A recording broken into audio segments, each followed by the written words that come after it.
Good morning everyone. কেমন আছেন সবাই? নিশ্চয়ই খুব ভালো আছেন। আর এই মুহূর্তে আপনাদের সঙ্গে একসাথে বলতে পারছি না যে আমি খুব ভালো আছি। না, শরীরের দিক দিয়ে ভালো আছি, কিন্তু মনের দিক দিয়ে একদমই ভালো নেই। সেই কথায় পরে আসছি। তার আগে আমি জানাই যে বছরের শেষে তো এতদিন ভিডিও করেছি, বছরের 24 সালের ভিডিও করেছি, কিন্তু বছরের প্রথম এই 2025 সালের এই প্রথমে আমার এই ভিডিওটা হচ্ছে ফার্স্ট ভিডিও। তাই এই ভিডিও দিয়ে আগে আমি আপনাদের হ্যাপি নিউ ইয়ার জানানোর কোনো সুযোগ পাইনি।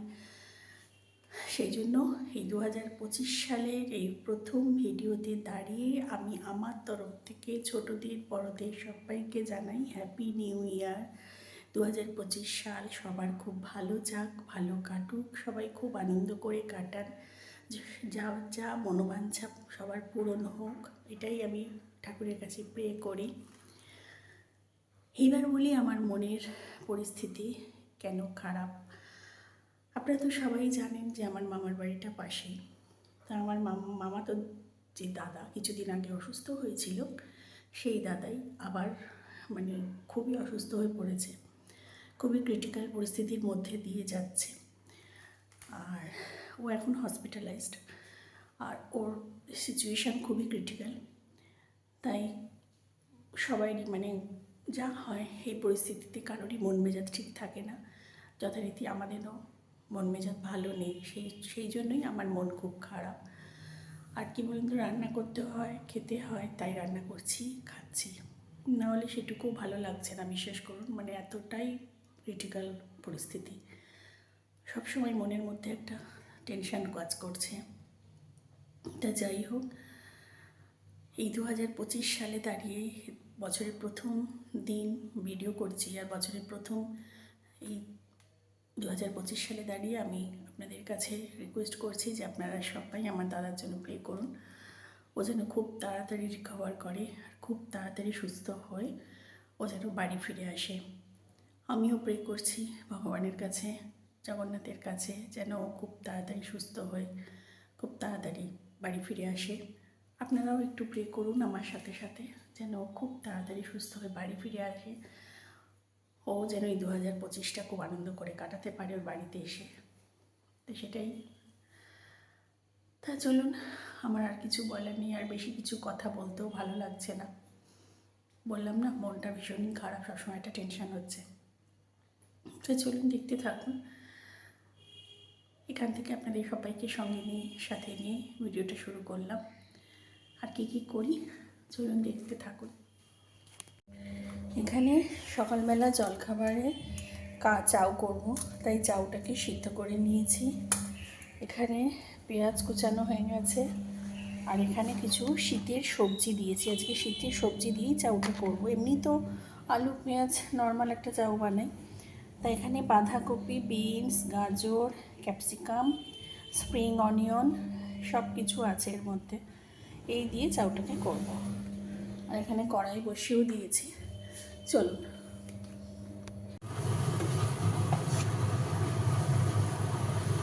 এখন সব রকম সবজি দিয়ে তেলের ওপরে ভেজে নিয়েছি, নিয়ে এবার নুন দিয়ে চাউটাকে জাস্ট টস করে নিলেই হয়ে যাবে। আমার কাছে সয়া সসটা নেই এই মুহূর্তে, কারণ এইরকম শীতকালীন সবজি দিয়ে চাউ করলে কিন্তু সয়া সস, চিলি সস দিয়ে টস করে চাউটাকে খেলে ভীষণই ভালো খেতে হয়। তা যাই হোক, আমার কাছে যেহেতু নেই তাই দিতে পারলাম না।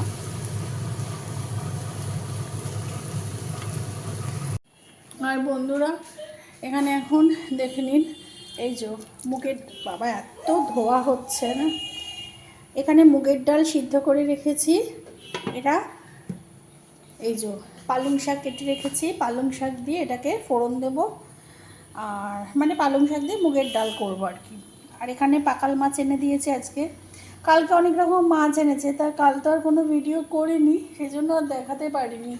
যেমন এখানে ট্যাংরা মাছ বার করেছিলাম সকালে ঝোল করব বলে, তা বললো ট্যাংরা মাছ খাবো না, পাকাল মাছ এনেছি, পাকাল মাছ খাবার। এই দেখুন এখানে সব থরে থরে মাছ আছে, যার জন্য আর এই রোববার আজকে আর মাছ কিনে নিই। আর রোববারটা মাছের বাজারে এত ভিড় হয়। তা যাই হোক, এখানে পাকাল মাছ এনেছে, এই পাকাল মাছ এখন রান্না হবে। তা চলুন। আর এখানে ফুলকপি কেটে নিয়েছি, এখানে ফুলকপির পকোড়া করব দুপুরবেলা। তা চলুন দেখতে থাকুন। আর এখানে এই যে স্প্রিং অনিয়ন, ধনেপাতা আর গুঁড়ি আলু আর রসুন, এই হচ্ছে আজকের বাজার। কারণ আর কোনো বাজার মানে নেই, অনেক বাজার জমে যাচ্ছে। বলছি না, রান্না বান্না সেরকমভাবে হচ্ছে না, ভালো লাগছে না, সেই জন্য। আর এখানে কিছুটা পালং শাক আমি এইভাবে শুকিয়ে রোদ্দুরে দিয়েছি যাতে শুকিয়ে যায়, কারণ পালং শাক একটু চচ্চড়ি খাবো শিম বেগুন বড়ি টড়ি দিয়ে। চলুন তাহলে। আর বন্ধুরা এখন ছাদে চলে এসেছি, দেখুন ছাদে জামা কাপড় সব মেলে দিলাম। আর আজকে রোদটা একটু হালকা, তো অন্যদিন বেশ বেশ কটকটে ঠাটাপটা রোদ ওঠে। আজকে রোদ্দুরটা একটু মানে তেজটা একটু কম আছে। আর এখানে সেই জগন্নাথের যে মালাটা মা দিয়েছিল সেইটা শুকাচ্ছে এই রোদ্দুরে। চলুন তাহলে, এখনও নিচে রান্না আছে। এই দেখুন কি জিনিস এসছে আমার বাড়িতে, দেখুন আজ অমৃত এসেছে আমার বাড়িতে আজকে। এই দেখুন আমার মামাতো দিদি সম্পাদি, দাঁড়ান লাইটটা জ্বালি। আমার দিদি মামাতো দিদি সম্পাদি ও পাঠিয়েছে। লাপু গেছিলো ওই মানে আমার দাদার ব্যাপারেই গেছিলো আর কি ওর কাছে, তা সেই জন্য ও পাঠিয়ে দিয়েছে। আবার দেখুন এই যে আমের আচার, এটা জলপাই বা আমলকি সামথিং কিছু একটা, এটা হচ্ছে আমের, এটাও আমের, মানে এই চারটে জিনিসই মানে এত অসাধারণ করেছে। এটা তো একটু জ্যাম জ্যাম টাইপের করেছে, কিন্তু খেতে দারুণ হয়েছে, মানে টক মিষ্টি ঝাল। এটাও টক মিষ্টি। এটা বলছে শুধু রোদ্দুরে শুকিয়ে শুকিয়ে করেছে, কীরকম মানে সেই মানে মোরব্বা হয় না, সেই মোরব্বা টাইপের করেছে। আর এটা সামথিং জলপাই না হলে আমলকি, যাই হোক কিছু একটা, কিন্তু এটাও দারুণ। এটা তো আমের আচার, কিন্তু এই তিনটে, এটা তো নর্মালি আমের আচার যেরম হয় সেরমই হয়েছে, খেতে খুব সুন্দর। কিন্তু এই তিনটে জিনিস মানে অসাধারণ করেছে, এইগুলো দারুণ করেছে খেতে। সব থেকে বেস্ট লেগেছে আমার এইটা আর এইটা, এই দুটো, এইটা আর এইটা মুখ শুদ্ধির মতো খাচ্ছি, খুব ভালো লাগছে এটা খেতে। তা যাকগে, মানে মেয়ের আমার তো মানে ভীষণ পছন্দের জিনিস এসে গেছে।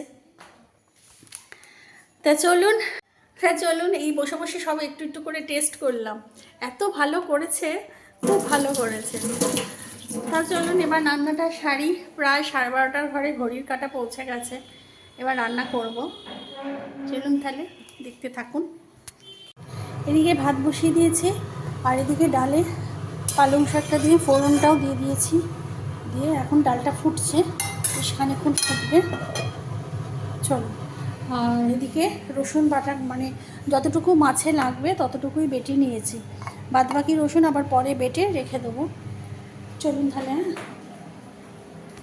এখানে মাছটা ভাজা চলছে, আর এখানে ভাতটা ঝুড়ির মধ্যে ঠেলে দিয়েছি, ঝাঁঝরির মধ্যে। ফ্যানটা ঝরে গেলে ভাতটাকে নামিয়ে নেবো। আর তো মাছের ঝালটা করব, মাছের ঝালটা করে ব্যাস।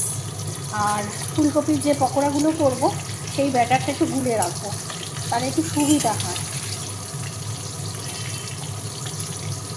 আর পাকাল মাছ তো বেশি ভাজতে নেই, ভাজলে না স্টিফ হয়ে যাবে।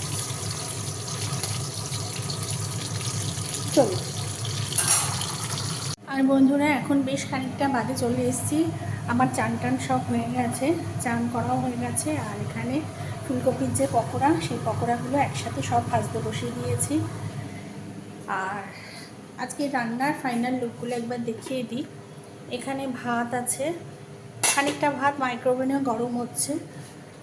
আর এখানে পালং শাক দিয়ে ধনে পাতা দিয়ে ডাল, মুগের ডাল করেছি। আর এই হচ্ছে পাকাল মাছ,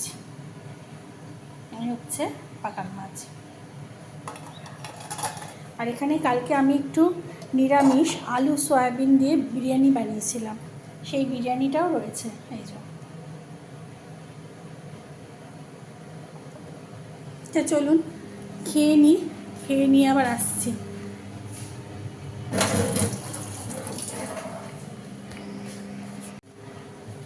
তা চলুন, আমি ভাবলাম খেয়ে টেয়ে নিয়ে আবার আসবো, আপনাদের তো বললাম। তা ভাবলাম খাবার পর তো আর সেরকম কোনো কিছুই দেখানোর নেই, কারণ আর তো ছাদে গিয়ে জামা কাপড়গুলো শুধু তোলা, আর মেয়ে তো আবার 4:45 বেরিয়ে যাবে, কারণ 5টা থেকে ওর পড়া আছে। তো চলুন, আর কিছু সেরকম দেখানোর নেই। আজকের মতো ভিডিওটা এখানেই শেষ করে দিচ্ছি। সবাই খুব খুব খুব ভালো থাকবেন, সুস্থ থাকবেন, সাবধানে থাকবেন। আর আমার চ্যানেলের যদি কেউ নতুন হয়ে থাকেন তো প্লিজ আমার চ্যানেলটাকে সাবস্ক্রাইব করে দেবেন। আর অলরেডি যারা আমার চ্যানেলকে সাবস্ক্রাইব করে রেখেছেন তাদের জানাই অসংখ্য অসংখ্য অসংখ্য ধন্যবাদ। তাই চলুন, নতুন একটা ভিডিও নিয়ে খুব তাড়াতাড়ি আসবো। ততক্ষণের জন্য টাটা।